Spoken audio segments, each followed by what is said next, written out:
Welcome to Whisperer of Madness. If you're enjoying the story, consider liking the video and subscribing. It really helps grow the channel and this community. Fame the magnificent ceremony held in Phosphorescent Swamp was a very successful and influential meeting. Leyland had not done much in preparation, and instead left everything to Offa and the others, at most just showing his face when greeting guests and accepting gifts. He also displayed his Breaking Dawn abilities. This whole process meant that the time that Leyland had showed himself was meager, causing many high-ranked magi to grit their teeth in frustration. However, Offa and the rest were very experienced and made sure the ceremony was very lively, and even held several auctions and private trade meetings amongst many others. It had to be said that due to the vastness of the central continent, it was inconvenient for magi from various regions to make connections. They could interact and exchange services through this ceremony, which was definitely a nice surprise for them. Even centuries later, there were still magi who still constantly recalled this ceremony. Of course, the higher-ups in large organizations were focused on something else. While Leyland had not shown himself often, the rank 6 Breaking Dawn strength that he showed, the solidified soul flames, were definitely not fake. This meant that the prophecy that had been circulating for a long time regarding the most powerful bloodline monarch amongst warlocks had been realized. Many magi had complicated feelings towards the rise of warlock organizations, and there were plenty who were dissatisfied. However, before they could join forces or plot something, Leyland did something unthinkable. Under the fervent stares of the audience, Leyland requested a battle with the Breaking Dawn monarchs. This wasn't just a one-on-one match. He was going to go up against all the monarchs by himself. When Leyland first suggested this, practically everyone thought that he had gone insane. Even as a warlock with a boost from his bloodline, how could a rank 6 warlock who had recently advanced be a match for the many Breaking Dawn monarchs? There were even many magi who believed that the monarchs wouldn't accept Leyland's proposal and felt that this was an insult. However, the way things progressed shocked them. For some reason, the Breaking Dawn magi actually agreed. Due to the sight and the destructive force, they did not choose to have the battle in the main world, but in a spatial crack. This prevented many low-ranked magi from looking in, and the bare minimum to enter was raised to rank 4 Morning Star magi. The battle ended quickly, and practically the moment the rank 2 and 3 magi began to get anxious in their wait, numerous high-ranked magi returned from the spatial crack. However, they all looked extremely pale, and some even began to mutter under their breaths, as if they were under shock. The few Radiant Moon and even monarchs had the same expression, followed by Leyland, who looked carefree. The results were obvious. The shock this gave to all the magi was terrifying beyond relief. Leyland had confronted all of the monarchs alone and actually achieved victory, and in such a short time at that, and with such ease. Numerous magi exchanged gazes, having a feeling that there would soon be a drastic change to the central continent. After this, while many Morning Star magi did not dare breathe even a word of this, there were quite a number who had watched the battle and had close friends or family they shared this with. The details of the battle gradually leaked. From what they had said, Lord Leyland had displayed extraordinary strength from the very beginning. Whether Morning Star, Radiant Moon, or even Breaking Dawn monarchs could only quiver before his energy undulations. The moment they fought, the monarchs all lost at one go and even received injuries of varying degrees. No. Perhaps before they had even fought, they had already been defeated. Such an unimaginable and outrageous matter immediately caused much suspicion. But when rumors spread but nobody going against the rumors, the central continent descended into a deathly silence. The only change was that even in private discussions, those magi did not dare even mention Leyland's name, and instead replaced it with the Bloodline Monarch. Leyland's fame thus spread at a startling speed, and the Bloodline Warlock Union took advantage of this, thus developing largely. Of course, that is what happened in the future. For Leyland, the ceremony was extremely boring. The precious gifts the organizations offered to him to show their goodwill were nothing to him. For the battle against the monarchs, he had merely emitted less than 1% of the aura of his main body, but these monarchs could not even withstand it. All of this caused Leyland's interest to wane. After the hasty ending, he surprisingly got enough time to do as he pleased. Within the extravagant palace, Leyland was now making some coffee.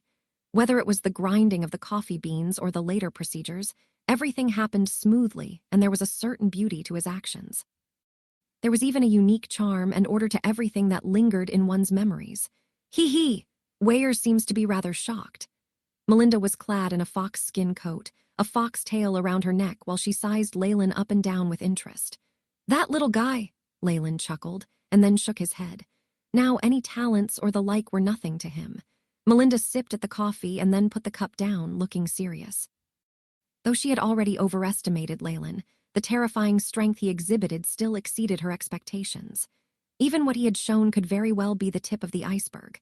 Melinda straightened her back slightly, looking glum. Lord Leyland, have you already touched upon the realm of laws? Yes, Leyland nodded, hearing Melinda's sharp intake shortly after. As an old freak that had lived for a long time, Melinda was definitely aware of the terror of laws. Leyland was definitely not one of those who liked to brag, yet were inexperienced and narrow-minded. Instead, he had probably entered a deeper realm, which had resulted in such a terrifying change. No wonder, Melinda forced out a laugh. No wonder it was effortless for you to deal with us. Leyland glanced at her. In his opinion, Melinda was also a crafty person with origins even more mysterious than the other monarchs, and seemed to know many ancient secrets. She had not expended much effort this time either, and even any backlashes or injuries might be all for show. Well then, what are your future plans? Are you going to unify the central continent? She asked nervously. She had already made her mind up anyway. If Leyland had a wish, she would be the first to show her sincerity. The terror that were the existences of laws were impossible to be stopped by a rank 6 Magus like her who had only made slight progress on the flame law. With his will, the whole central continent could only tremble in fear and obey. Melinda was sure of that. No, I've never considered that. Leyland first stared at Melinda, and only when she began to squirm in unease that he chuckled in answer. I've no interest in the central continent. Just as you've seen, the Ouroboros clan is now moving to the south coast.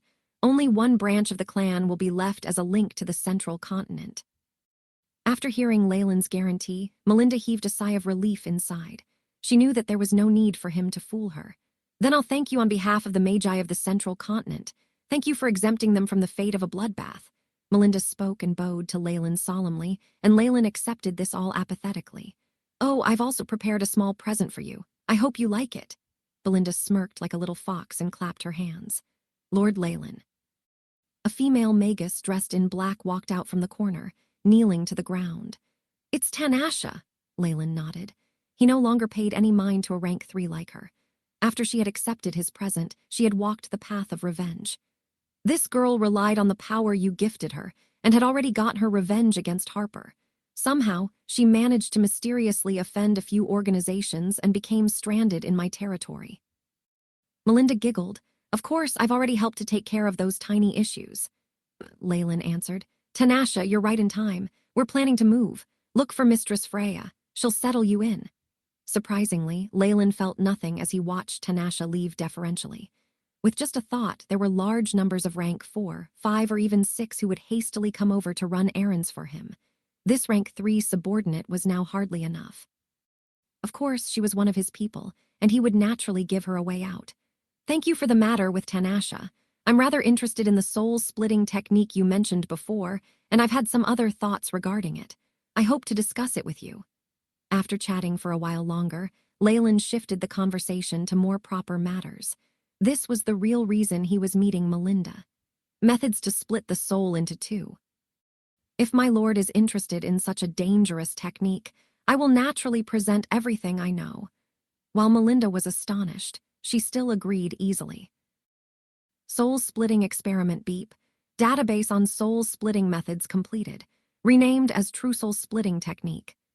Watching Melinda leave after giving him what he'd wanted, Leyland heard the AI chip's response and touched his chin. He had taken advantage of Melinda and obtained her soul-splitting techniques. This time, with an in-depth discussion to fill up the gaps, he had made much progress. This technique was extremely important for Leyland, to the point that it would affect with how he would grow in the future. Having taken care of the issue of the technique, Leyland was in a great mood and took care of the hidden damage to Melinda's soul, much to her gratitude. The procedures to splitting the true soul have been completely deduced. It has a very high success rate, so next is how to control the other half of the true soul. Leyland touched his chin, sinking into deep thought. While the soul-splitting technique that Melinda had provided was very feasible, there was also a huge issue: the inability to control the clone's true soul. Even the blazing flame monarch herself had ruined herself with this, and was later destroyed by Melinda, who was later formed and took over by force. Leyland had no wish to be met with a situation like a soul betraying him, and hence had to nip this issue in the bud. At this moment, Gilbert and the rest had walked in, accompanied by Offa and others who had complicated expressions on their faces. "Your Majesty, the preparations for the tidying up and moving of the Ouroboros clan are complete." While Leyland had shown immense strength and supported them, the fact that they would leave the central continent and develop in the south coast was something they were uncomfortable with. However, Leyland's fame was more than enough for the Warlock Union to take care of itself. Hence, it couldn't be helped that they had complicated feelings regarding this. "All right then, let's move as soon as we can." Leyland was very calm, and he even seemed rather relieved. The reason he had taken the time to do something so senseless was because of the favors and debts he owed. Once everything was done, he would be able to focus entirely on the search for eternity. Soon enough, another bomb was dropped on the central continent. The most powerful monarch, the monarch of blood who had suppressed many other monarchs single-handedly, had moved the Ouroboros clan far away from the central continent to a desolate place lacking in magi. Leyland Farlier had moved to the south coast. While the Warlock Union had done all it could to conceal this fact at the beginning, in this situation where the entire organization was moving, it could not really be hidden. The bloodline warlocks who were only just making themselves known could only howl in grief and temporarily reign in their arrogance. Meanwhile, with the development of the Warlock Union, the safety of the many bloodline warlocks was not an issue. They even expanded their reach in the central continent. In the end, it would develop into the largest organization in the central continent, one that would continue for a long time. Of course, this had nothing to do with Leyland. Even if he found out about it, he would think nothing of it. After settling the Ouroboros clan in the south coast and hosting an underground trade, Leyland completely released his hold over everything. Other than accompanying Freya and tending to Sire, most of his time was spent in the laboratories. The Ouroboros clan's strength was more than enough to suppress the south coast. With the added development of the underground trade, they got back on track and expanded their power quickly. After going through with all this, Leyland could finally be at ease. He turned his attention back to his interests, deep underground in a laboratory with an unknown location. "Begin test number 2419, Leyland's voice sounded, and the AI chip's robotic prompt showed. "Beep. Beginning experiment, recording data." From behind a huge glass wall, Leyland was now watching the two bodies he had nurtured. Both had the unique characteristics of the subterranean race, and what was more shocking was their illusory faces, which made them look like they were wearing translucent masks. Electric current constantly surged through them under Leyland's orders, and on the back of the guinea pigs were numerous transparent tubes that wiggled about, pouring a myriad of unknown fluids in different colors into them. "Ah! Keek!" The two experimental bodies both displayed different behavior. Their flesh was twitching as if tiny rats were burrowing under their skin, and meaty tumors kept rolling and turning on their bodies. They looked disgusting and terrifying. What attracted the most attention was their faces, where that layer of an illusory soul mask had become even more dazzling, and their expressions grew even more complex. Targets are operating well. No signs of rejection. The AI chip loyally intoned, initiating attempt to remotely control targets. Strands of translucent threads drooped down, attached to the phantom figure of a six-legged golden spider at the very end. The translucent threads first spread over the face of an experimental body, the many legs probing its face and causing it to writhe in intense pain before it moved on to the next. "Gulu! Gulu!" After the translucent threads connected with the other experimental body, its body suddenly began to twitch vigorously, beginning soul resonance. Experimental body number 2 is convulsing. Soul waves are fluctuating violently. "Continue. Adjust the ratio of the second potion mixture and the third life-strengthening essence such that they're 5 units fewer than before." Leyland looked grave. Initiating adjustment. Target's waves are now trending towards stability. "Have I succeeded?" Watching the interior of the lab that had become quiet, a look of anticipation appeared in his eyes. However, his expression soon changed.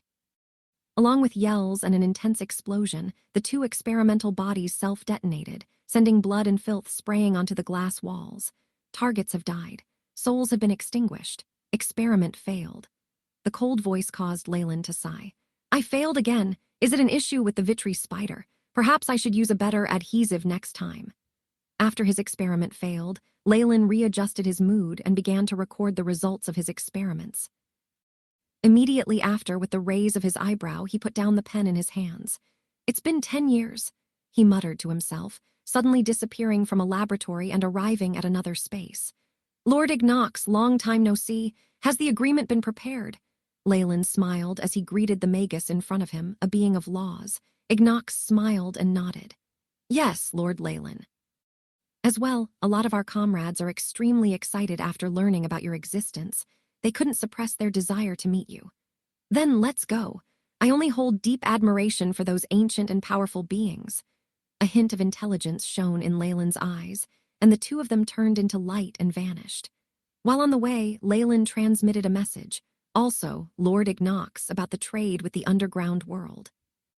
After all, he had to let the protector of the first few levels of the subterranean world know about it. It's not an issue. If you like, I can even gift you the first level. Surprisingly, Ignox did not seem to mind. For existences of laws like them, the benefits of trade that only affected the first level were pointless, and such a thing would not offend them at all. Then I'm relieved, also. Making use of this opportunity, Leyland began to chat again. After all, since Ignox was his senior, he possessed a lot of knowledge that Leyland currently needed. The discussion went delightfully on the way. Ignox was rather amazed at how multi-talented and erudite he was. After all, as an existence of laws who had recently advanced, Leyland's expansive and profound knowledge far surpassed his peers. As they conversed, they kept going deeper and deeper into the subterranean world. They ended up breaking through the 7th level and entered a dark and unknown space. Based on what I know from my previous world, we should already have reached the core. Leyland sized up his surroundings. The void and darkness were like the unknown layers within the universe, holding the mysterious world will within them. The closer he got, the more Leyland could sense the existence of the world will. While it was weak and slumbering, just the natural power it emitted startled him. Welcome to the deepest region of the underground, as well as where the higher-ups of the Magus world reside. Ignox had completely lost his human form and transformed into an unknown existence. Laws! Leyland shut his eyes. Here, he could clearly sense the existence of a multitude of laws, and some were even explicitly conspicuous. The environment here was much better than the surface of the Magus world. Beep. Traces of destroyed space-time pathways discovered. World origin force is being dispersed. The AI chip prompted at this moment. Is this shattered world core left behind from the ancient final war? Leyland now knew why all the rank 8 existences stayed here. With laws being exposed and the origin power of the world emanating from it, the attraction it held for all these existences was incomparable to anything else. If it were him, he would definitely stay here all the time as well. Path, welcome, newly advanced comrade. A streak of boiling hot light suddenly rose from the darkness, and Leyland seemed to see flames from the core of the earth. This is the mother core, the strongest amongst us, Ignox introduced at the side. A few other powerful conscients descended as his voice sounded. This is the Death Sovereign King. This is the Abyss Master. Many rank 8s, some who were said to only exist in ancient legends or myths, and some Leyland had yet to even hear of began to show themselves. Hello, everyone, Leyland greeted them. A huge phantom Targaryen appeared from behind him, and the power of devouring twined around it. What an interesting fellow. He actually grasps the power of devouring. This path is very difficult. Do you still remember that bubbly teapot 320,000 years ago?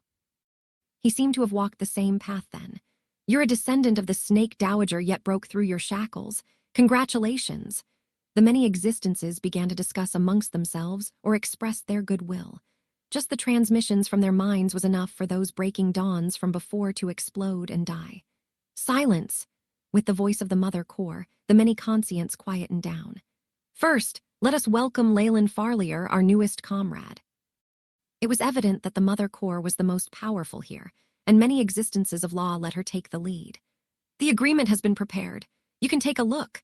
An ordinary board of soil flew out from the core and landed in front of Leyland, an agreement written out using the words of laws. Leyland took a look. The conditions were broad, stating that as a member of the Magus world, he had to take initiative to safeguard the Magus world and prevent foreigners from invading. In return, he would be able to comprehend a few years' worth of the power of laws here every century, and even have the chance to absorb some of the world origin force. There's a limit to the world's origin force. Even existences of laws can't absorb it from the world without any limits, or else everything would be ruined. Even if it's us, we can't draw the power of the world without reservations. There has to be a limit, the Mother Core explained to Leyland. It's fine by me. Leyland naturally knew the reasoning behind this. He nodded, and a black Targaryen seal appeared at the end of the soil board. The soil board crumbled in an instant and seemed to draw the attention of the world will, sending threads of mysterious force pouring in. With the great Magus world will as a witness, I hereby announce the signing of the contract. The Mother Core's voice was grim, and the rest of the other existences roared and yelled. Welcome, kid. Ever since the ancient battle, we haven't had new blood in a long time. It was obvious that after signing the agreement, these guys now truly treated him as one of their own. After conversing with them, Leyland first comprehended some of the world laws that the Mother Core had exhibited, and also absorbed a portion of the origin force before leaving the area guided by Ignox. Please rest assured, my friend. Right as they were leaving, Ignox seemed friendly and gentle. I'll find a way for you to solve the issue of controlling a split trussel. Thanks a ton, I'll leave it to you. Leyland nodded gratefully. This sort of high-ranked soul technique would require a lot of time, even with research and help from the AI chip. His only other choice was to employ the help of other existences of laws. Actually, regular clones should already be enough for us. Why are you trying to do something as dangerous as split your true soul? Ignox bit his lip and began to advise him. I know, clones are very useful, but the connection with the host body cannot be broken off. There's also a huge issue, Leyland answered. Leyland could naturally make clones like that of the Trial's Eye or the nefarious Filthbird right now. Perhaps those could not even be called clones, just a projection of his strength. And as an existence of laws, Leyland knew very clearly the weakness of such projections. Once the connection is broken, the projection is useless and can't be controlled again. All right, I'll take care of this.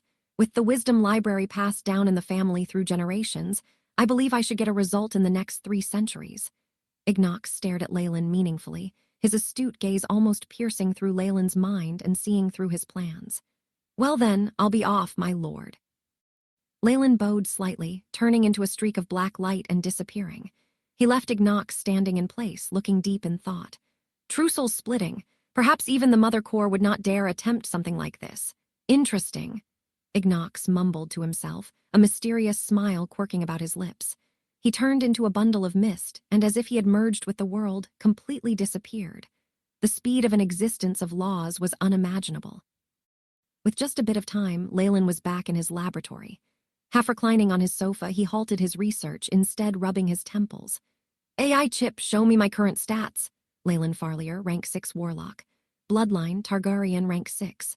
Strength, 173.21 Agility, 126.07 Vitality, 255.37 Spiritual Force, 450.12. State of Soul, Peak Breaking Dawn. Comprehension of Laws, Devouring, 99%. The AI chip loyally intoned. It resulted in a look of satisfaction in Leyland's eyes. Just taking in a bit of the world origin force allowed my vitality to grow so much. Advancing a full unit was extremely troublesome at the level of an existence of laws. All the energy Leyland had devoured from his massacres couldn't raise his vitality by such a degree, but all his stats had now grown. World origin force is truly the best supplement for existences of laws. Leyland stroked his chin. He thought back to the Magus world before the ancient war. Numerous higher-ups of the Magus world were enthusiastic about invading other worlds and seizing their world origins. This fact probably had something to do with those actions. It's a pity. For the me as I am now, regular world origin force has little effect for me. Only enormous worlds like the Purgatory world or those of higher ranks would be useful for me. Leyland's eyes were glazed over. He knew a few powerful worlds like Purgatory, the most powerful Magus world, the world of gods, dreamscape, the icy world, the shadow world, and a few others. It's no wonder that those ancient magi didn't giving up on invading the world of gods, and that resulted in a tragedy. With the only origin force comparable to the Magus world for existences of laws, this is a deadly poison. Having signed the agreement, he was now one of them. They might not have told him everything, but they still imparted a lot of general knowledge to Leyland. Amongst this was the realm after rank 7 and paths to power. With his comprehension of laws and the simulations and analysis of the AI chip, Leyland could confirm the truth of this information. Rank 6 to rank 7 is the refining of laws and the beginning of a qualitative change, as well as an evolution. Leyland thought back to the information he had obtained. Rank 6 magi have solidified souls and have already reached the limits of their paths, the peak. The only thing they can break through in is laws. After completely grasping the power of laws, a Magus will enter the realm of rank 7, and there will be a qualitative change in all aspects. In primordial times, these existences are worshipped like gods or totems. The path of rank 7 is completely grasping a certain law. Rank 8 involves grasping multiple laws and finding one's own path, using a medium to smelt all of them together into one's own. Leyland immediately thought of the Snake Dowager. The Snake Dowager, for instance, definitely grasps more than one law, and the medium she used to smelt them should be the power of shadows, which is the origin of the shadow world. With Shade Force as the carrier, completely smelting the power of laws would probably allow the Snake Dowager to rise to peak rank. Secrets of the gods, lunatics. They're all lunatics. Leyland was fearful. Such insane methods definitely resulted in a frantic counterattack from the entire world of gods, which finally developed into a hatred between the two that could not be resolved. Perhaps even the world will of the Magus world would not agree to this. Those crazed rank 8s must have fought to their limits and fallen in the ancient final war. Of course, there was a possibility of them surviving, hiding in the darkness and silently licking their wounds, perhaps even waiting for the next opportunity to fight again. After all, once one reached rank 7, their life force and adaptability would be boosted to an incredible degree. Things like creating tens of thousands of clones, rebirth using a droplet of blood, was no issue for these beings who had reached the limits of power. Perhaps. Out of all the existences I've seen, there might be some people who are still ambitious and wish to invade it. Leyland stroked his chin, his lips quirking in a smile. But I like it. The advancement after reaching rank 7 is much too slow. It can't be compared to the speed of plundering to achieve more power. The Mother Core had even told Leyland an important piece of information that had to do with the gods of the world of gods. Though they were also rank 7 magi who had comprehended rules, their paths differed from magi like these, with theirs being called the path of faith. By gathering the emotions and even dissipated soul force from intellectual life forms, they would then be fused with their own laws and then burn with divine flames, thus beginning to tread down the path of a god. As each world was different, their strength systems differed. Some worlds did not even have this. This was something that Leyland had a deep understanding of already. Though the path of faith was similar to the path of offerings, it was essentially different. Of course, Leyland didn't focus on this, but on another piece of important information that Mother Core had divulged. The power of laws that the gods possessed were easily seized by magi. During the ancient war, many magi had killed gods and seized the power of laws, thus advancing quickly. On top of that, there were rumors that the gods could do the same but had to pay a huge price. Power to seize laws, Leyland chuckled. He'd known this long ago and even put this into practice. Yes, the sovereign king of gluttony, Beelzebub, was a god from the world of gods. Of course, it was more suitable to call him a demon. Anyway, there seemed to be camps split up into good and evil, and the beings that maintained order were called gods, while the opposite were called demons, devils, or the like. No matter how the names changed, it was undeniable that they possessed immense strength that other intellectual life forms could only worship them in fear. As existences who have both grasped laws, it's impossible for me to seize Ignox's laws. Perhaps I'd gain that ability once I reach rank 8, but I'd have to pay a huge price and put in much effort, and that's even after I completely grasp the law of Devour. But Beelzebub's different. In my previous advancement, the process seemed much too easy even with the aid of the Purgatory World Will and my previous plans. He came from the world of gods, and the fact that his power of laws was so easily seized was one of the reasons why Leyland had targeted him. If not, Leyland could focus on just the snake dowager, but striping her of her laws would be an impossible task. It would undoubtedly have given rise to enormous variables that could have affected his previous advancement. Based on what Mother Core said, the existences of laws in the world of gods have a certain characteristic. Their strength comes from the combination of a theocracy, divine fire, and the power of faith. If a correct method is found, it's much easier to seize the power of laws from them as compared to other worlds. This is the reason why many magi of the ancient Magus world agreed to declare war on them. Powerful beings could then seize the world of gods' origin source, while the other existences of laws would hunt down gods and obtain all sorts of laws, thus advancing quickly. Of course, there were other variables. Leyland pondered over this. If things were just that simple, the world of gods would have been destroyed long ago. These gods might typically be weaker when battling outside the crystal walls, but if they fought on the land of the world of gods, they would gain huge boosts and even surpass the strength of similarly ranked magi. Perhaps, from the demiplane domains that they create, these boosts might reach an unimaginable realm that would allow them to fight those above their rank.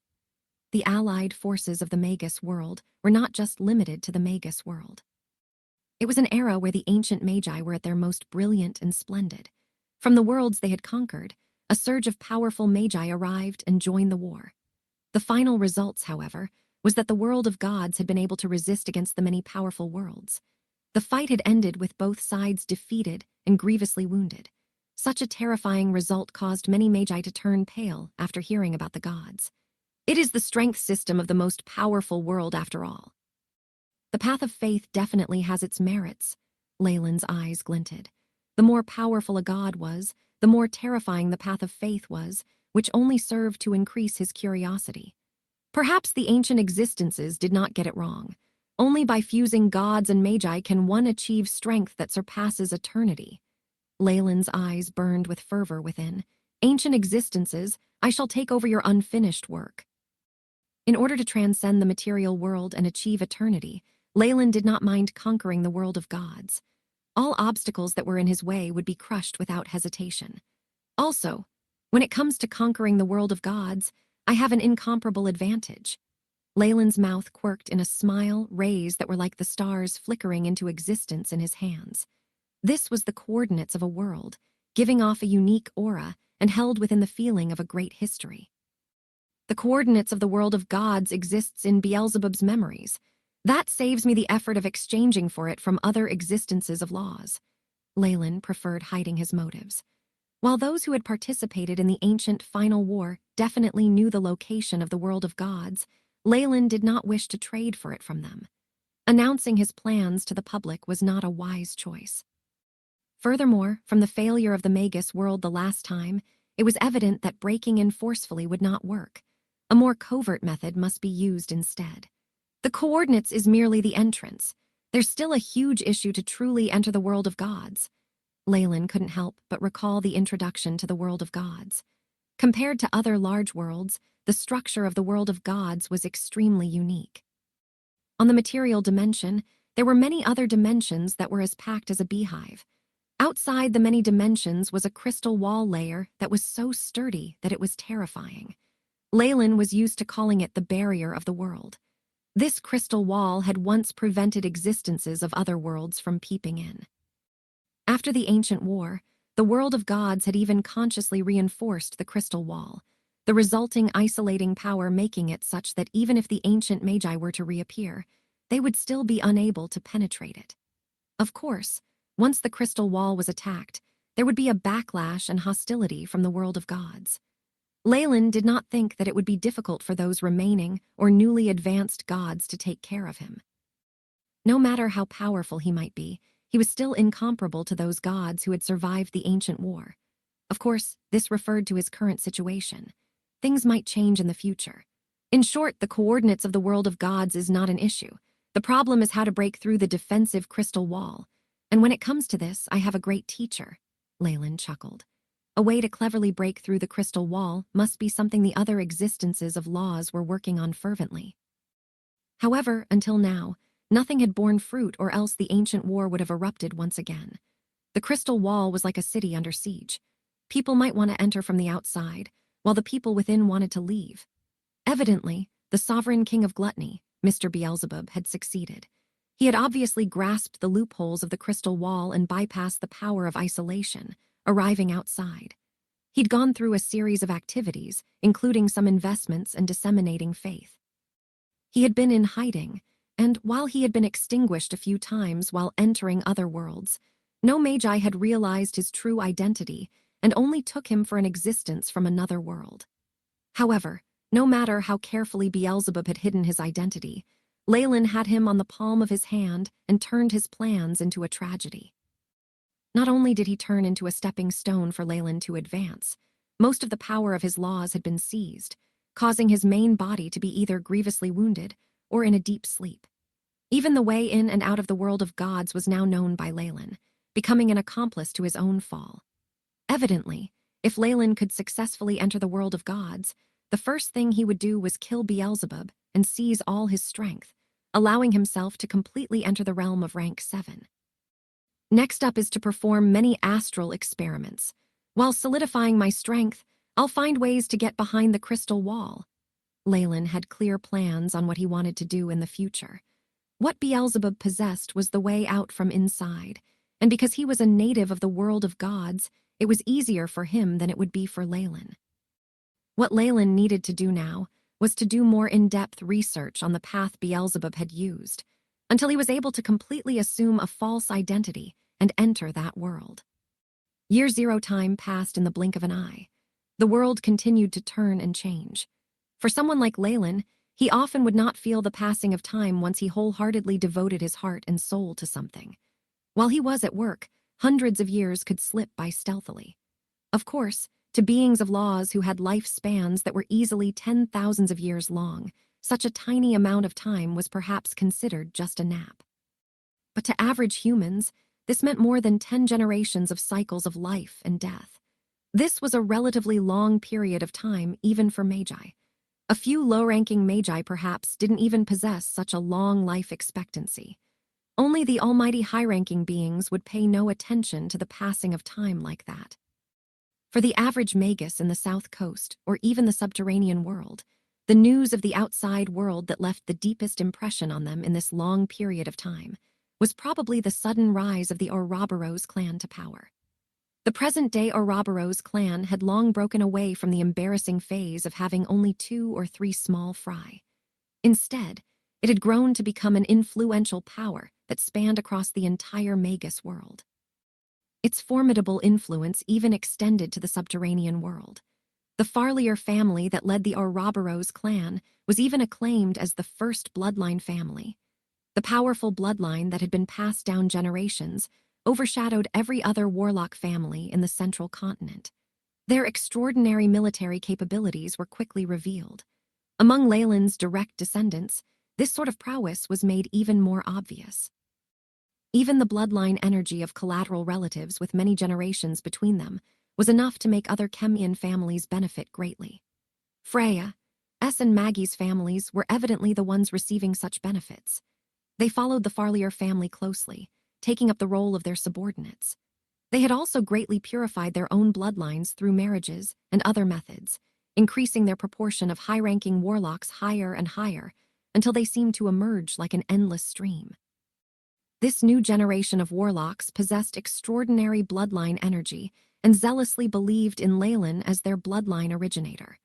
They became the foundation of the Ouroboros clan's rule. Leyland, who was gradually seen as a divine being, had already become a part of the legends. He did not appear in public for decades at a time and was surrounded by an air of mystery. Sire and the other warlocks, the sons of his second generation, slowly took control over the authority in the Ouroboros clan. A team of warlocks clothed with garments with the Ouroboros motif was traveling through the subterranean world unhurriedly. Behind them were many captives and supplies that had obviously been plundered. Chief Luca, the head count has been checked. Nothing has been left behind. I can confirm that their clan has been completely destroyed. An average-looking blonde warlock reported, with a worshipful look in his eyes. Very well. Imprison them in chains. Prepare to sell them as highly ranked slaves," Luca said without the slightest hint of hesitation. The warlocks under him received his order as per normal and carried everything out methodically, as though they were already very accustomed to all this. The subterranean world, such a gloomy sky is rather hard to get used to indeed. Perhaps after this mission has been accomplished, I should apply to rest on the surface for some time. Luca gazed at the dark, rocky sky and couldn't help but to sigh to himself. As an elder of the Ouroboros clan, he was already more than 500 years old and had experienced all the major events from the initial attack to the glory that followed. His youthful appearance was already unable to conceal the continuous exhaustion of his body. Indeed. Recalling all of this, it truly seems as though I am in a dream. Luca couldn't help but murmur as he glanced at the numerous captives and the troop that was moving forth once again. Everything all began from when the Lord had entered the Ouroboros clan. It was as though he was born to be a strong contender. The speed at which he was promoted was so fast that it practically exceeded the limits of Luca's imagination. These damn lowly beings! How dare they disobey the Ouroboros clan's orders? They are simply digging their own grave. Of course, it's only with Chief Luca that we could have easily destroyed them. The blonde team member came to his side and said, trying to curry favor with him, "Me, haha. In the past, perhaps I was still worth noticing with the strength of a rank 3 warlock, but now, don't make fun of your Uncle Luca." Luca gazed at this warlock as a doting look flashed across his eyes. In comparison to the true bloodline nobilities, the blood serpent clans and the Maggie family, my tiny achievements don't count for anything, much less when compared to the Farlier family. After all, they directly inherited the Lord's bloodline. Luca's voice became extremely respectful. A look of admiration also spread across the young warlock's face. A rank 6 bloodline. He didn't even need to work especially hard to enter the realm of Morning Star and even Radiant Moon. The young man's face was full of envy and self-disappointment. If only I could also. Lucard, stop those unrealistic fantasies of yours. Lord Leyland didn't have an outstanding bloodline in his early days, yet he made it to his current level all the same. Luca's tone turned rather stern. Now, what you need to do is to look after the order. Yes, Chief. Seeing how Luca spoke so harshly, and with a serious expression, the young warlock immediately saluted him and ran to the back of the troop. This chap is really... Luca shook his head, with a helpless expression in his eyes. The rise of the Farlier family and the families of their subordinates was definitely a huge blow to the original bloodline nobilities. Of course, under the crushing suppression of absolute strength, these bloodline nobilities didn't even dare to let out a fart. They accepted the Farlier's family unconditional authority with complete sincerity. Something else that had risen into popularity at the same time was the abnormal worshipping of the Emperor bloodline. Of course, having such a mentality was perfectly normal to warlocks. It was a pity that the Farlier family's control over their bloodlines had always been very strict. There were few cases of the bloodline outflowing to other families. To date, only a scarce number of the original bloodline nobilities managed to obtain that special privilege. A great many of the older nobilities had already predicted that the rising emperor bloodline would shuffle the cards on the table. They were willing to pay any price in order to obtain the new and powerful bloodline. Of course, they didn't entirely dare to actually plot to seize the bloodline. Currying favor with the Farlier family and even the other subordinate families at all costs was their fundamental policy. At the same time, anyone who tried to illegally covet for the Farlier family's bloodline was bound to face a bloody death in their hands. Sigh. Although Lucard's bloodline is considered rich, it's nothing compared to the Emperor bloodline. Besides, with our family's status, having the bloodline spread to us would only happen far away in the indefinite future.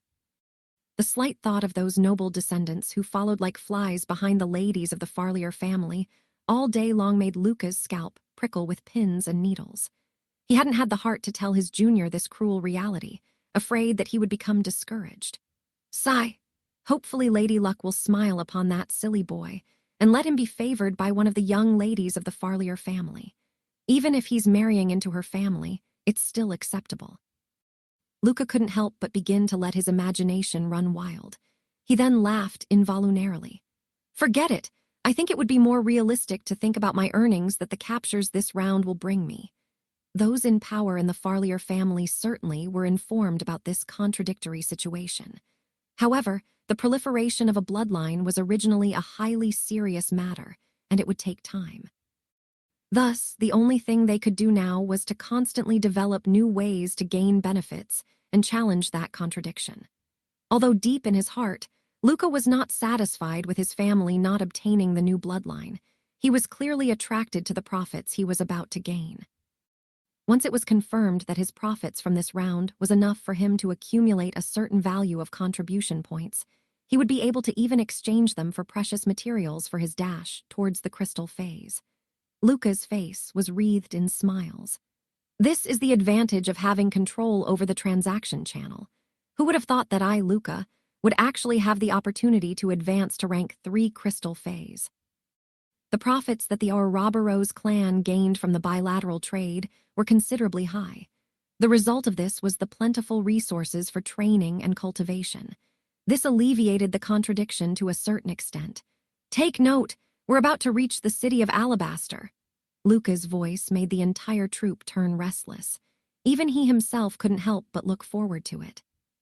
The channel of the city of Alabaster was of great importance and was practically the lifeline of the entire trade industry. Thus, the level of security was at its highest, and it was also the most bustling part of the city. Although the exchanges between the subterranean world and at the surface had penetrated their society, both parties have never found a channel more convenient and faster than this one. Therefore, it further highlighted the importance of the location of the city of Alabaster. While the astral gate could resolve the problem of only being able to transport important supplies and people within a smaller distance range, it would definitely suffer losses if huge amounts of trading content was involved. Until now, the entire subterranean world had already came to a common understanding. Whoever seized control of the city of Alabaster would reap enormous profits. Under the temptation of such great benefits, perhaps the other underground powers who originally conducted the trading processes and were infringed on had never given up on lusting after the city of Alabaster. Although they absolutely did not dare to launch a direct attack, they carried out many other little tricks. The city of Alabaster loathed such powers who were like rats in the dark gutters. The moment they were discovered, they were sentenced to the firmest form of repression and annihilation. But as long as the Ouroboros clan continued to exploit the subterranean world, one would imagine that such resistance would not be lacking. This time, Luca was precisely acting under orders to eliminate one of the smaller powers by force. Those superior overlords and the profiteers were not in the least bit afraid of these insignificant little pests. Their stance was unusually unanimous, which was a resolute decision to destroy them. In the face of such overwhelming strength, no matter how determined and solemn the defending party was, their final outcome was death. Luca glanced at the line of captives behind him, the corners of his mouth twisting into a look of utter disdain. Ouroboros, the fight for profits, and the crushing repression that came with it was bloody and merciless.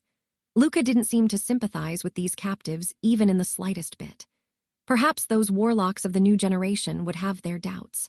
However, having experienced the turmoil in the central continent, the hostility of the Magus world and the glory afterwards, Luca definitely wouldn't entertain such a mentality. When we've arrived at the city of Alabaster and delivered our task, everyone can have a good rest, Luca yelled loudly, leading to his men joyously echoing his words.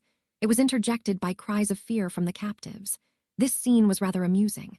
Also, everyone knows the rules, right? You don't need me to say anything. Luca then shot a fierce look across the people behind him.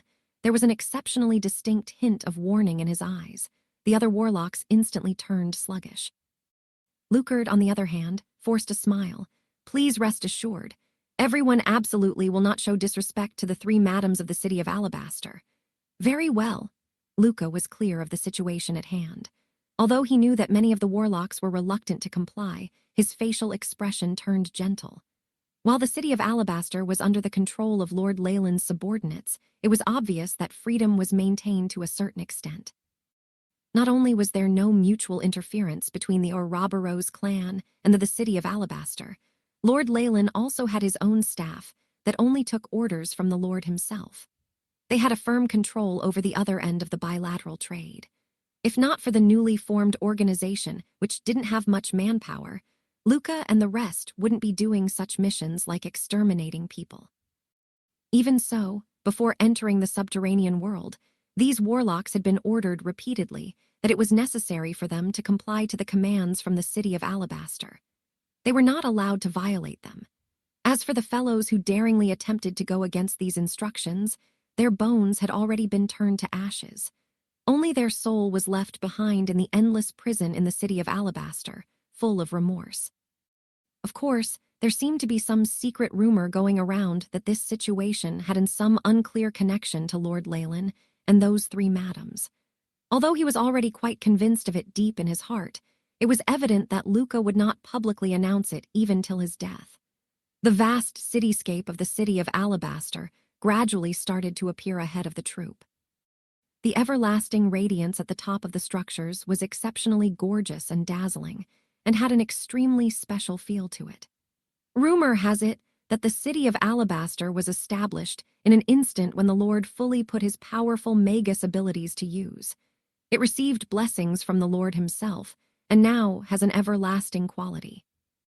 As he watched streams of people enter, as well as the envious and stunned expression on the face of the young lads in the troop, Luca felt a sense of pride that couldn't be put into words. No matter how many times I've seen it, it's really so hard to believe. Lucard came to Luca's side, his eyes filled with admiration.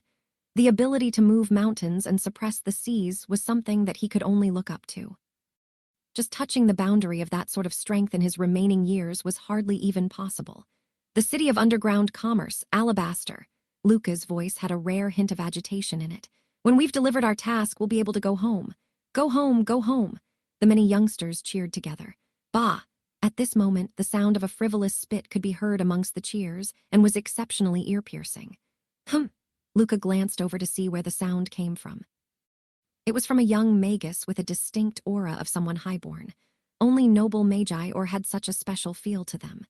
I remember you. You're the first wife's son of the family we destroyed this time. You're rumored to possess a noble bloodline, and you're the most highly ranked slave here. You bunch of damned invaders. The mighty underground Magus alliance will not let you off. Although there were wounds on the young Magus' face, and his body was bound by forbidden magic chains, he still raised his head stubbornly. The underground Magus alliance, that disordered resistance organization. Luca felt like laughing. I'm sorry, your wishes won't come true. Everything is witnessed by the Almighty Mother of the Abyss. The youngster was evidently very resolute. The look on his face made Luca furrow his brows. This sort of firm resolution was not because he was rooted to his beliefs, but stemmed from a confidence in some kind of trump card. Then, can you tell me what makes you so confident in that? Luca asked inquisitively. In such a circumstance, he was simply unable to see any possibility in the tables turning. This fellow was about to sold as a slave, and would just be adopted as a boy toy at best by some highly ranked Magus who took a fancy to his appearance and bloodline. However, Luca didn't mind chatting with him for a while more. You'll see. The young man shot a fierce look at Luca before looking away. You damned swine. Who do you think you are now? What position are you in to actually try to rebel against the reign of the Ouroboros clan? Lucard shouted harshly, itching to lash him with the whip in his hand. Forget it, Lucard. Luca grabbed Lucard's hand, and his voice turned gentle, which was a rare sight. He felt that he was still capable of showing mercy and compassion when dealing with this loser. HMPH, when we arrive at the slave market, I'll be sure to take good care of you. You can spend the rest of your life rolling around in mud and becoming a lowly experimental subject and filthy animal. Lucard gave the slave a menacing stare, making his face turn rather pale. His fist was clenched so tightly that his finger joints had turned white, yet he did not lower his head and continued to hold it high. This is the capital of commerce, the city of Alabaster. Remember to show your identification credentials and observe order, or you'll meet with expulsion or even be arrested. A few of the magi from the city of Alabaster were on patrol around the city gate. They shouted this with the help of sound amplification spells, allowing their voices to travel far. Many merchants and magi roaming about seemed to be very familiar with this. They lined themselves up in a composed manner, and everything appeared neat and orderly. I have some contribution points from exterminating the enemy powers, as well as these highly ranked slaves. How much are these worth altogether? At this point, even the other warlocks in the team couldn't help but beam with joy after calculating their profits. However, strange distortions suddenly appeared in the sky in the distance. An enormous black storm cloud suddenly moved quickly across, and it had many strange skeleton runes at its center. "Let go of Vic!" The angry bellow of an aged person could be clearly heard from the dark clouds, causing the area around the city gate to become chaotic. Luca's legs also started to turn wobbly, even though his strength was at rank 3. This feeling. Rank 5, no. A being that's rank 6 or above. Wasn't he just from a small family? Why would they be involved with this power? At this moment, the young slave had gotten a pleasant surprise and was full of smiles. "Lord of the subsidiary clan, I'm here." A crimson radiance emerged from the young man's body, which was evidently some sort of indication of his location. A subsidiary clan? Is this a conspiracy or a coincidence? Luca's thoughts were a mess. King Arthur certainly wasn't the only Breaking Dawn contender in the first layer of the subterranean world. However, the majority of the other monsters lived in seclusion and spent their days cooped up in their laboratories. The city of Alabaster obviously wouldn't offend them just for such insignificant benefits. Thus, both sides appeared to show restraint. But now, a monster was clearly being dragged into the situation. "How daring of you! You actually had the nerve to attack my affiliated clan." Anger could clearly be felt radiating from within the black cloud. The overbearing pressure of a solidified trucial made all the magi and warlocks crouch on the ground. Only the slaves were left standing, their faces glowing with happiness. "Ha ha! Ha ha! You lowly bloodline bastards! How dare you offend the noble young master, Vic? I will execute every single one of you. No, before execution, I'll let you enjoy all the torturous punishments the subterranean world has to offer." The young man laughed maniacally. "We're done for. Unless Lord Leyland or King Arthur happens to be here, even the chief of the Lias family cannot match up to a rank 6 being." Luca's pupils shone with desperation as he watched the white arm bone reach out from the dark cloud. "We cannot tolerate anyone violating the interests of our bloodline warlocks." At this very moment, a booming voice suddenly sounded from within the city of Alabaster. The voice was accompanied by a wave of terrifying bloodline strength. A scarlet radiance washed across the entire sky, as though it was inexhaustible and everlasting, pushing the dark cloud to a side. "What bloodline is this? It definitely isn't the giant Chemian serpent." A furious voice boomed from within the cloud, and there was even a hint of fear in it. "It is I, or Robberose, the limitless and everlasting snake, or Robberose." Luca then saw the frighteningly enormous phantom of a giant snake burst out from the heart of the city of Alabaster, with a body that seemed to extend across the entire horizon. Whether it was the gigantic body of the snake or the bizarre scales on it, it had a completely different appearance from a giant Chemian serpent. Yet, it made Luca feel like bowing in worship. Is this the legendary Emperor bloodline? Even as a veteran warlock of the Ouroboros clan, it was his first time witnessing the Emperor bloodline explode firsthand. But the familiar feeling from the bloodline and the orders originating from within his genes made Luca bow down right away, his eyes involuntarily brimming with tears. Having inherited Leyland's bloodline directly, the Emperor bloodline was also conferred the ability to grant these Chemian descendants life or death. It was only now, after coming face to face with the might of the Emperor bloodline, did Luca thoroughly understand the actions of the other bloodline clans. Such an astounding bloodline was indeed worth sacrificing everything for. "Manderhawk plate, how is that possible? How could the city of Alabaster have a rank 6 Magus?" A voice of denial sounded from within the dark crowd. The owner of the voice clearly did not expect this, as he thought he had already performed a detailed background check on the city of Alabaster before he dramatically knocked down their door. However, reality slapped him in the face. "Nothing is impossible." "Watch out, you old bastard. The one and only consequence for those who offend the interests of the bloodline warlocks is death." The monstrous, Ouroboros roared with an outburst of terrifying energy. It seemed still as eternity, yet was filled with infinite kinetic energy. Rumble. The Earth's crust shook violently, roaring.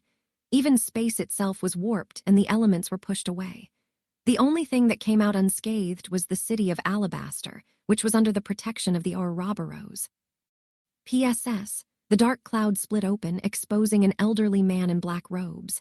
Impossible! How could a rank 6 acquire this power? The elderly's heart was full of regret. If he was given another chance, he would never choose to be Ouroboros clan's enemy. Sadly, he would not have the chance to do so. Go and repent in the astral plane. The monstrous serpent swallowed the elder mercilessly, and a terrifying quake shot out. It took over 10 minutes for the earth to settle completely. The phantom of a mountainous infinite serpent shrank, and with a flash of light merged into the body of a teenager with black hair and eyes. These features were proof that he was a pureblood of the Ouroboros clan. Master! Luca and Lucard greeted him respectively. He nodded and disappeared into the air. Captain, could that be? Lucard asked Luca with disbelief. If I'm not wrong, that master should be either the son of the monarch of Blood's first wife, Master Sire. He's actually achieved rank 6 at a few hundred years of age, the bloodline of the master. Sigh. Luca looked at Lucard worriedly, and he could see a tinge of loneliness from Lucard's eyes. Legend says the pure bloodline of Master Leyland comes with 2 forms. The first is infinity, and the second is the world. So that master had inherited the bloodline power of infinity. Lucard felt a sense of desolation. Both he and Sire were about the same age, but Leyland's son's achievement seemed out of his league. Luca had no choice but to shout for his attention. Let's stop thinking about that. Hurry up and escort all the captives in. No worries, Cap. No matter what bloodline they've inherited, it's good for the clan. Lucard bowed to him with full respect and soon started to manage the crowd. Many of the captives were chased inside, while the arrogant teenage captive was totally dumbfounded, stuck in place. Needless to say, the fight caused a sensation. However, Sire just flew straight back into the heart of the city. Aunt Ignis, a noblewoman with elegant hair, stood in the living room, the perfect image of a nobility. Congratulations, little Sire. Ignis' eyes were full of surprise as she exclaimed, You even entered the realm of Breaking Dawn directly. Leyland's bloodline really is extraordinary. This is nothing to be proud of. After all, my brothers and sisters are just as powerful. Sire smiled humbly. Yes, your siblings. Ignis had a benevolent smile on her face. I've still got lots of things to work on. Daniel advanced far before I did. His path is already fixed. All he needs to do is to stick with the path and keep on upgrading himself. If I were to compare, your effort definitely deserves much more appreciation. Ignis knew very well the differences between Leyland's 2 bloodlines, but either once was terrifying beyond her imagination. Anyway, Belinda and Sophia are rather caught up in something. Would you like to see them? Sire rejected her suggestion. No need. Nobody will dare to take any action for at least some time now that Magus plot is ruined. I want to return to the surface and visit Father. It's being a long time since I last met that fellow. Ignis sounded dissatisfied as she talked about Leyland, and Sire could only smile wryly in response to the past affairs between his elders. Within a laboratory in some unknown dimensional void, Leyland opened his eyes. They seemed to flash with black lightning. Buzz, buzz, Leyland's body shook and a layer of stone came loose and fell from the surface of his clothes. Beep. The analysis of the world of gods apparatus has been completed. Time spent, 67 years and 13 months. The AI chip's voice faithfully reminded him. It's been over 60 years. Together with removing memories and the preparations for the experiments, nearly 300 years have passed. Leyland's handsome face remained just the same as before, as though the power of time was completely lost on his body. However, the wait was extremely worthwhile. I managed to gather the required data. Leyland was deep in thought. When he swallowed Beelzebub, the power of laws he'd gained had caused great agitation and chaos to his own memories. This was especially true because Beelzebub was an old freak who'd lived for an unknown length of time.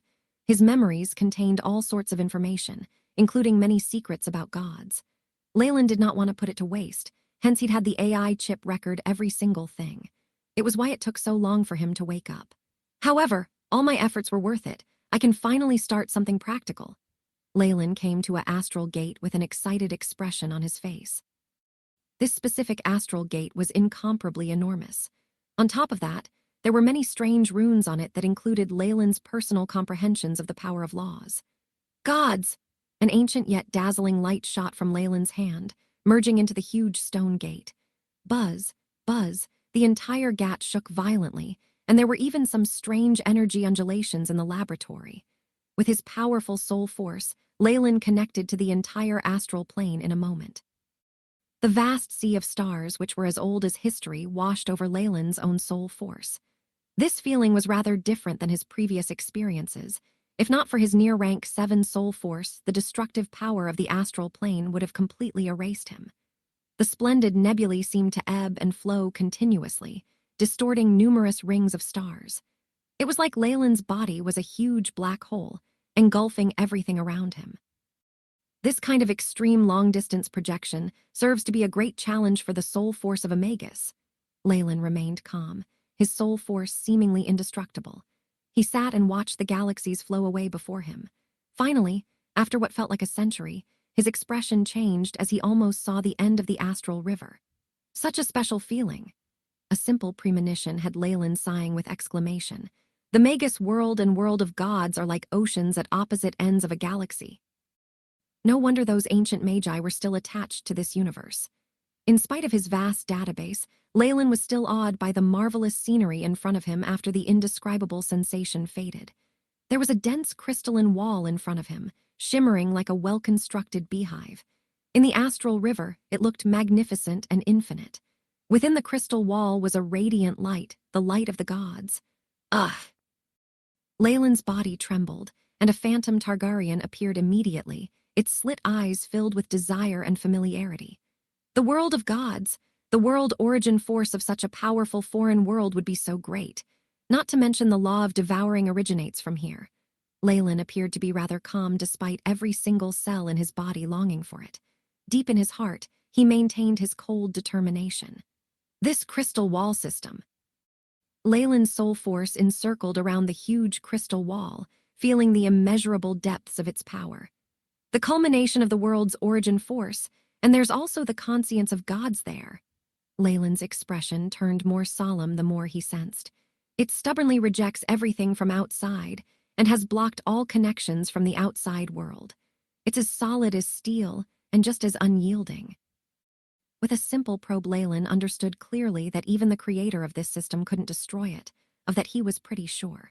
It's impossible to break through such a system.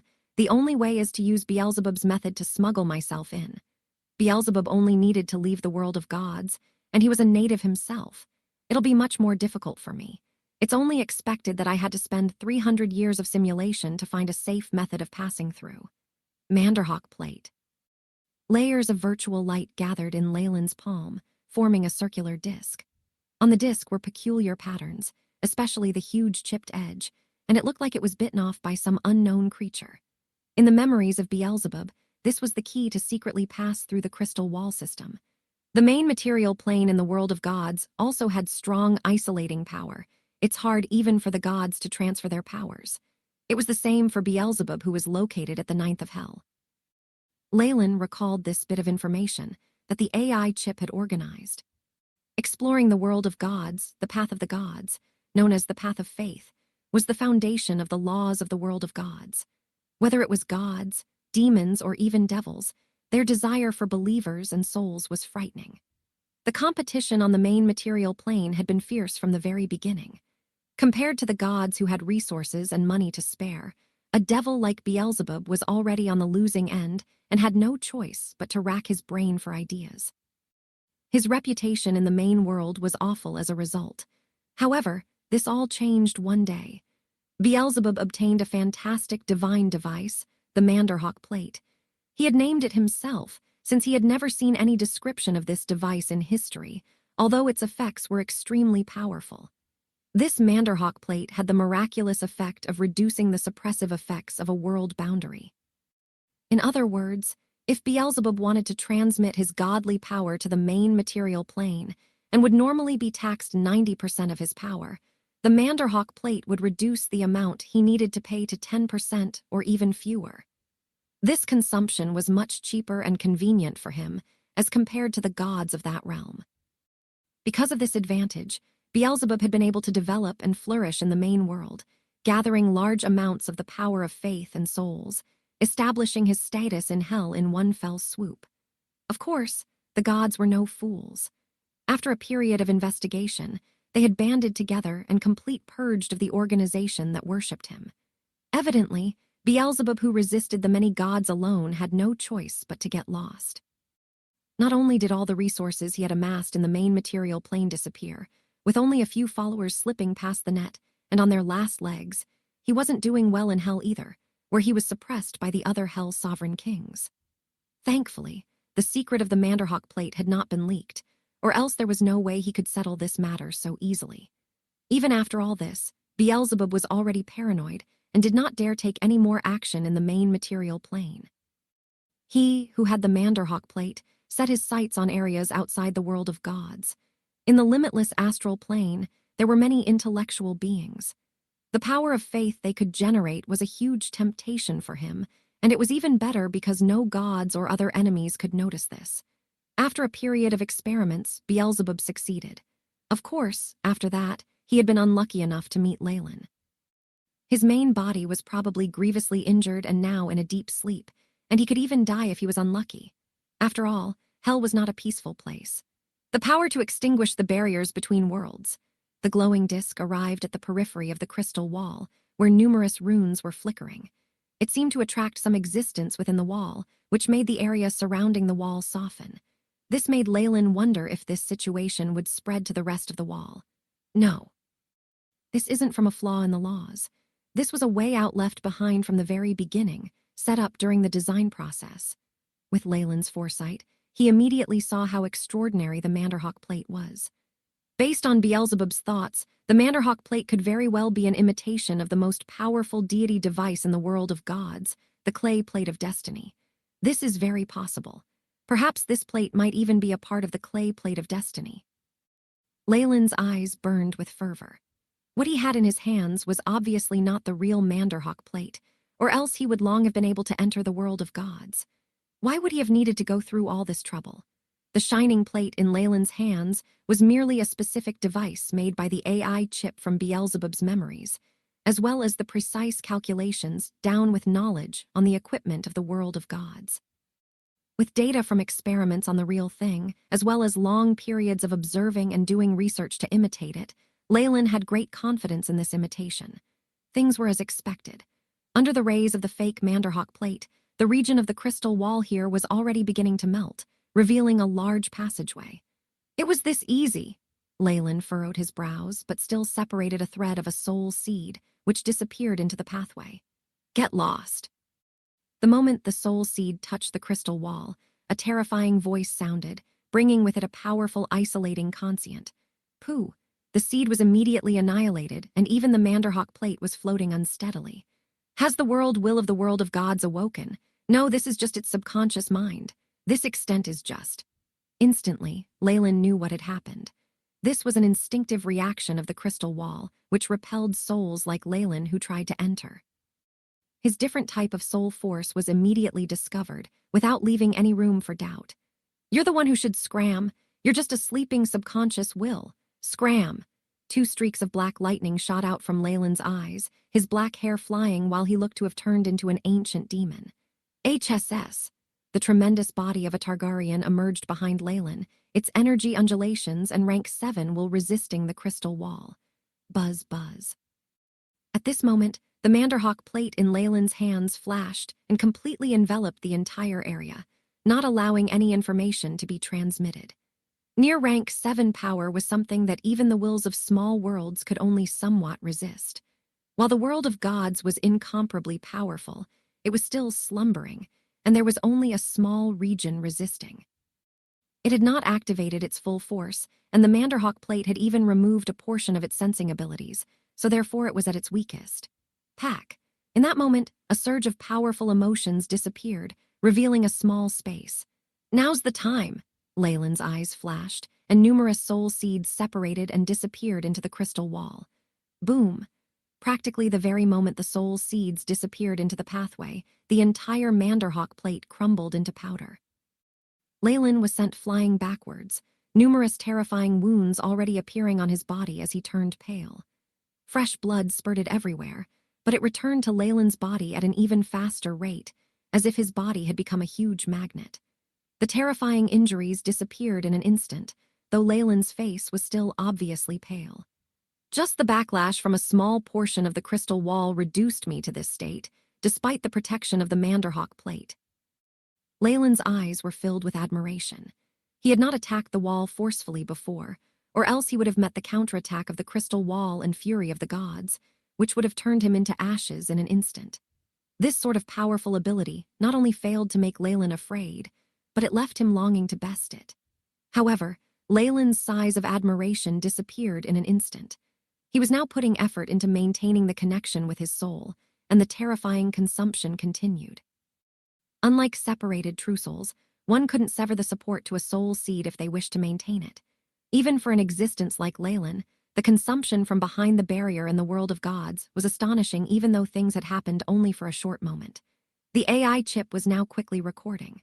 The process of traversing through the crystal wall was not smooth, and soon information on the soul seeds being annihilated was transmitted. Soul Seed 1 extinguished. Soul Seed 2 extinguished. Estimated time that host can maintain support, 31H24 min 12s. However, this lessened the consumption on his end, allowing Leyland to go on for longer. Swish! An orange meteor streaked through the night skies, descending in a dark forest. This is the world of gods. Leyland's soul seed scanned the surroundings. It was a dark forest, and his blaming flames had already caused the area around him to be charred, creating an empty area there. An enormous malicious intent, as well as these laws. Leyland's soul seed did all it could to gather data. The terrifying will of the world of gods might only be suppressing me unconsciously, but that's enough to suppress the range of the soul forces scanning to within 10 meters. On top of that, these limitations on otherworldly power. Leyland could clearly sense that this was an exceptionally strict world, with extremely powerful limitations on otherworldly strength. Even if Morning Star Magi came here, they would not possess powerful strength, and it was impossible for them to do what they could in the Magus world. The energy particles are very stable here and easy to manipulate. The exemplaries of this world must find it hard to break through individually. The norm should be to work in groups. 10 adventurers in a group would be a good arrangement. Even if my main body comes, I'd probably be suppressed by 1 to 2 ranks and only be able to exhibit strength of Morning Star or Radiant Moon. Under such stringent conditions, how terrifying would the gods who have been able to break through be? At this point, Leyland suddenly found that he had underestimated the gods. Their strength far exceeded his expectations, especially since he was being suppressed by such a large degree. Oh, Vanna, look, is that a meteor? It landed in the forest. In a little village by the forest, a little boy with some freckles on his nose glanced at the sky, suddenly speaking to the pigtailed girl beside him. I've made a decision, I'm going to look for it. Tiff, have you gone mad? The priest has already said that a meteor is a bad omen. Ovanna glanced her friend in worry. Priest? Ovanna's eyes showed her fear. That's true, then I'm not going. The meteor from before had evidently brought a large change to the village. Many adults gathered, looking worried, and all began to pray nearby a little altar in the village. Ovanna and Tiff quickly separated, but what the young girl did not notice was that after parting ways, Tiff ran outside the village, an excited look in his eyes. Tiff, a meteor shower signifies the fall of a powerful being. Tiff's eyes glinted. Though it represents something ominous, I don't really care. Such a great opportunity is hard to come by. In no time at all, this area will be crowded with adventurers. I have to be the first to get the good stuff. Who knows, I might walk the path of an adventurer and become a respected noble. From the perspective of a young child, those adventurers who passed by the village once in a while wearing their armor were amazing and powerful. The knights nearby were even more of a big deal. If there's another legendary item. Tiff's eyes were shining, and some saliva dripped from the corner of his mouth. Don't those wandering bards always talk about these in their stories? While the heroes are young, they'll pick up some deity device by chance and thus walk the path of destiny. That's so cool. With his reverence towards heroes, Tiff gathered his courage and entered the dense forest. At this moment, Leyland's soul seed was in huge trouble. Damn it! With this rate of consumption as well as the restrictions on otherworldly power. Leyland found himself completely immobile, and his remaining soul force was quickly being depleted by the pressure from the enormous pressure of the world. No, a naked soul seed completely bared is just too weak. I need to find a body to rest on. Leyland's soul force was constantly being depleted, and all the items within 10 meters entered his sight, but were all denied. No living beings. These plants won't work because they're too weak. The rocks are all right, but if I can't find a substitute item. Near the end, Leyland's soul seed finally found an item that he was somewhat satisfied with. This was a rusty and mottled broken sword that had been buried here for years. It was concealed by the rotten soil, and Leyland's appearance would allow it to see the light of day once more. Soul attachment! A thread of dark red luster flashed on the blade of the sword, and Leyland's soul seed disappeared. After entering the broken sword, Leyland was delighted to find that the consumption on his end had lessened, though it was still terrifying. Meanwhile, a feeling of weakness was transmitted from within Leyland's soul seed. Just the movement of my soul used up most of my reserves. At this rate, even with support from my main body, I won't last even a few days. I need to find a way to replenish it or gather some data. With the world of God's powerful wall as an obstruction, the support from Leyland's body would have to go through the barrier, which meant the consumption was tremendous. Even Leyland's main body could not last so long. Once the main body recalled the energy he was providing, the soul seed would automatically be destroyed. Beep. Gathering data on air and elemental particles, attempting to analyze world law, recalculating physical constants. At this moment, the AI chip was constantly scanning the surroundings, sending over the most precious first-hand information back. Even the rules are different. With the malicious intent and suppression from worlds like these, I'd be unable to display too exceptional strength even if my main body were to go over. All spell models must be modified. Leyland looked solemn. Immediately after, external soul strength immediately sensed the approach of another life form. In the senses of his soul force, the area around him in the forest was rustling, following which, a boy with a head of fiery red hair made his way in from the grass. He wore linen clothing that looked tattered and had traces of being mended, showing that his family situation was not very good. In his eyes, Leyland saw fear and anticipation. Is this an intellectual life form of this world? It's the same as in Beelzebub's memories and no different from ordinary humans. With Beelzebub's memory database, Leyland was not completely clueless about the world of gods. From his appearance, he should be a child from a village nearby, or I could make use of him. It's not bad to gather intel on the lowest level of the social hierarchy and the format of their organizations. At this thought, Leyland immediately decided his actions. This should be where the meteor landed. Hick.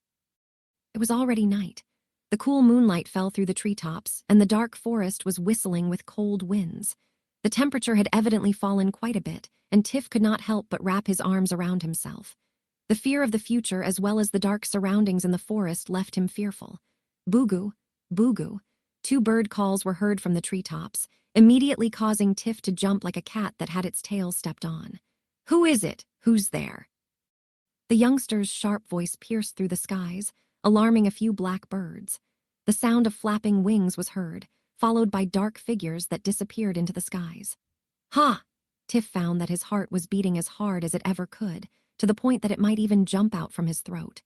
Mighty goddess of the spring waters, please bless me. Let me complete this expedition and find those hidden treasures. Tiff swears that he will go to your church and make contributions later.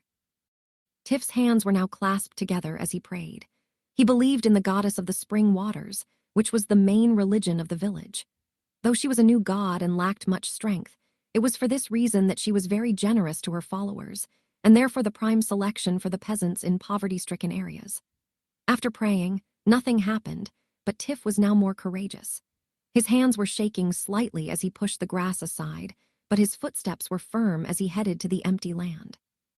Nothing. There's nothing at all other than a huge charred pit. After noticing this, Tiff obviously looked disappointed. Unwilling to admit failure, he rummaged through the area, still mumbling, "How can there be nothing? Where's the legendary weapon, magic item? Oh gods, even a few golds are enough." Yet another fool ruled by greed. Leyland's soul seed watched on and judged disdainfully. But I can make use of that. With this thought, threads of light shone from the sides of the broken sword, exceptionally obvious in the pitch-black night. Damn it! The amount of energy here is enough to use a morning star spell in the Magus world, yet it only produces dim rays of light here. As he compared the rules of the 2 worlds as well as the consumption from using spells, Leyland's heart sunk. With this consumption, the soul seed would not be able to cause any fatal damage to this life form, even with Leyland's main body supporting energy. With the reserves of my soul force, I can't even use the most fundamental intellectual life form bewitchment. However, metallic items are still quite valuable here. Especially for a boy full of fantasies, a broken blade can still attract his attention, Leyland judged. As expected, after noticing the light, Tiff's eyes brightened as he arrived before the broken blade from before. He expended much effort, pushing aside the soil and rocks, and used his filthy hands to run his hands over the blade, allowing it to see the light of day again. The rays seemed to have been produced from this sword. Tiff was rather confident of this, but as he observed the rusted sword as well as the signs of corrosion on the hilt, he was less sure now. However, even if this broken sword wasn't any magic artifact, it was still very attractive to Tiff. After all, boys had a passion for weapons from the depths of their heart, especially for boys like Tiff who had many fantasies. Blacksmith Uncle Glan could buy it. This is worth at least 3 coppers. No, 5. Tiff held this broken sword in satisfaction, the heaviness making him feel extremely pleased. The sword with only half its original length was much lighter, but Tiff's attempts at a few moves still failed. I've made my decision.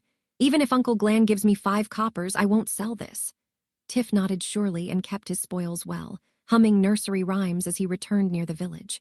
Of course, the price of exploring on his own was being taught a lesson by his father, and he was also given a stern warning not to enter the forest again. Tiff did not care about this at all. While his ass was smarting with pain, he cleverly kept the spoils from his adventure amongst some firewood. If not, he knew very well that his father would definitely sell off this sword and turn it into a few cups of cheap rum mixed with water, pouring into his stomach and completely disappearing. This was the key to Tiff's life as an adventurer. How could it be squandered away so easily? This couldn't be allowed, even if it was for his father's sake. The boy made his decision. With this thought in mind, the boy contentedly entered dreamland while daydreaming about being an adventurer and hero, while the surging darkness in the outside world never once stopped. With orders by the mighty oracle, purge this place of heresy. At some point, a group of knights had already encircled the village. Their metallic armor as well as the runes unique to a church was intimidating. This was the church of a god, and was also the army of the church. It represented a god's will, and was not to be disobeyed. Encirclement and repentance, the oracle said this place has been polluted by a foreign force. A purge is necessary. At the middle of the group of knights was an old man wearing the attire of a bishop, looking devout and pious. He seemed extremely stern. "Lord Bishop, we have completely surrounded the area," a knight reported respectfully after urging his horse over. He was chiseled, his features as sharp as a knife. "Good. Divine Corps, be prepared to coordinate with each other. Don't let even a single heretic escape." The bishop waved his hand. Numerous youthful and resolute priests dressed in white ceremonial clothing followed behind him, followed by the groups of knights in an orderly manner. A serious crisis immediately enveloped the little town, but the residents did not notice at all. An exemplary polluted by the power of other laws. Though his detection abilities were largely limited, Leyland still sensed the people surrounding the village. It was a pity that there was nothing he could do. In his current state, he needed Tiff's help just to get out of the forest. There was no way to break through this besiegement.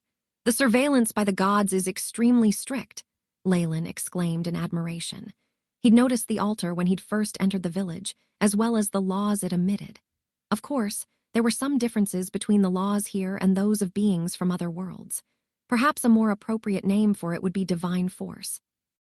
With the protection of divine force, the whole village was akin to a domain. Though the effects were extremely weak compared to a real domain, they had similar characteristics. "A foreign being like me would be discovered the moment I enter the domain," Leyland sighed. "Unless I find an area where the truly faithless gather or evade places with altars or shrines, there's nowhere for me to hide when I'm in this form. It's a pity that it's impossible." In Beelzebub's memories, practically all intellectual beings of the world of gods had faith in various gods. Here, being faithless was very frightening. Even those followers of another religion or those who had faith in the devils were treated better than the faithless. It was rumored that after death, the souls of the faithless were not accepted by any gods and could only howl and wail as they were crucified while alive. Faith in the gods spreads like numerous nodes throughout the world of gods. Each follower's soul will be branded by the gods. Here, Massacres were obviously not forbidden. However, all research done on souls were seen as a blasphemy to the gods, and those discovered doing so would be burnt at the stake. It was fine to kill the followers of the gods, but if he tried to influence their souls in the slightest degree, the gods would notice in an instant. The fury of having one's child touched by someone else was definitely enough to induce fury from the gods. The souls of priests, deity officials, devout followers, and sacred warriors must definitely not be touched, or else their god will be provoked and surely won't take this lying down. This was the most important lesson Leyland had learnt from Beelzebub's memories. In other words, in the world of gods, it's impossible to massacre and devour souls in order to quickly regain strength. If I do that, there'd be something like a tracker on me, and I'd be discovered by the gods no matter where I go. Of course, in a foreign world, my soul's strength isn't much. I won't be able to escape. After determining the situation, Leyland strangely felt relaxed. He was only a soul seed at this point, and it being exterminated would not really affect the main body much. He could make use of this opportunity to gather more data. "Come at me, sacrificers to the gods." A streak of dark red flashed from the broken sword with a bloodthirsty radiance. The sounds of the neighing of horses, high-pitched roars, the blood-curdling screams, and profound pleas for help. Tiff used the back of his hand, which was cleaner, and rubbed his eyes, and then yawned. He, who had been awakened by the sounds, saw the fire outside his window. The trotting of horses, the slamming of doors, and shouts lingered by his ear like the mumbles of a devil. What's going on? Is this a nightmare? Tiff's mind was in a state of confusion, unable to react to what was going on. What did you come out for? Get back in there. After Tiff left the room, he was immediately pushed roughly back in. On his father's face was a grimness and solemnness that Tiff had never witnessed before. But before he could obediently return to his room, a tall, handsome steed rammed into his garden. Mounting the horse was a knight wearing steel armor. The luxurious armor made out of steel rendered Tiff speechless, for this usually belonged to lords who were knights or some family heirloom belonging to nobility, such as barons. Even the baron who was closest to this area might not have goods of such quality. Tiff's eyes were full of fear and envy. Meanwhile, he also noticed a crest on the armor. This was the crest of the spring water goddess. It's the holy knights of the spring water goddess. What are they doing here? It had to be said that these holy knights used to be Tiff's idols, but what they were doing now was just destroying his dreams. Esteemed lord, may I know? Tiff's father gathered his courage and approached the knight. Before he could finish his sentence, however, he was ruthlessly sent flying and crashed to the ground. I'm only saying this once. All residents are to gather at the altar. Everyone. The knight burst through Tiff's front door, and what followed was the sound of trunks and boxes being rummaged through. Tiff's mother, brothers, and sisters were chased out. Following his father and the rest of his family, Tiff left through the front door and headed to the heart of the village to gather. It was only at this point that Tiff noticed, stunned, that the other villagers had been expelled from their homes and flowed like a stream to converge at the center of the village. What's going on? Tiff still had no idea of what exactly was happening. All he knew was that his mother had a tight hold on his hand, to the point that it was painful. In front of him was his father, whose expression was dark and full of uneasiness. Even when the famine had happened for the past few years, and when the tax officers had come to the village, Tiff had not seen such an expression on his father's face before. The many villagers gathered like herded sheep. The knights raised their torches and surrounded them, shining brightly in the night sky. Around the knights were also many priests. Their clothes were even more extravagant than the priest he had seen previously in the village. To make it simple, all of them must be amazing people. Cough, cough, cough, cough. The solemn atmosphere, as well as the arrival of the deity officials and knights, caused Tiff to begin to feel fear, though he had no reason why. Lord Bishop, all the villagers have gathered. This is the village chief. A knight with golden patterns on his armor tossed an old man who was trembling hard before the bishop. Lord Bishop, our Khan village has always been piously worshipping the spring water goddess and never dared go against her. From Tiff's perspective, this village chief, who was usually very capable, was like a baby here, weeping and sniffing in front of the old bishop. The god has taught us to treat every follower with love. The old bishop kindly helped the village chief up and even bent to his knees to help brush off the soil, immediately giving rise to feelings of gratitude from the chief. The reason I'm here is because I was instructed by the god to purge this area of foreign forces. After the chief calmed down, the bishop expressed his purpose in coming here. For some reason, Tiff saw his father's body swaying and almost crumpling to the ground. Even his mother was beginning to sob quietly, and the surrounding villagers looked as if the world was ending. It was only a long time later that Tiff knew that the gods were very brutal when it came to dealing with foreign forces. Even the commoners in the area that were affected had terrible, miserable conclusions to their lives. Of course, he was a mere child now. All he knew was that after the bishop, who seemed very influential, spoke, the many villagers, including the chief himself, went limp and fell to the ground, unable to even plead. "O mighty spring water goddess, your humble servants piously offer sacrifices to you. Please open your godly eyes and differentiate the foreign force here." In front of the altar in the little village, the bishop devoutly prayed. Immediately after, milky white rays of light surged from the altar, bringing with it a holy, clean luster. "Come here one by one so we can separate you. The god will not misidentify anyone," the old bishop announced. Immediately after, those knights began to grab hold of the villages, pressing them down under the altar and forcing them to kneel and repent. The villagers were forced to go through with this ceremony under the altar one after another, and the rays of light on the altar stayed white. Next, the old bishop looked ruthless, as if nothing in the world was worth him frowning or hesitating over. The holy knights were like demons, only knowing to complete their tasks robotically. Finally, it was Tiff's family's turn. First was his father and sister, and then Tiff. Tiff knelt on the cool ground, feeling very uncomfortable. "Quick, repent!" A tremendous force could be felt on his back, and he had no choice but to bend down. "Mighty spring water goddess, Banks, you are the god of all spring waters, and also the stars in the sky, the one who loves us like a mother. I confess to you,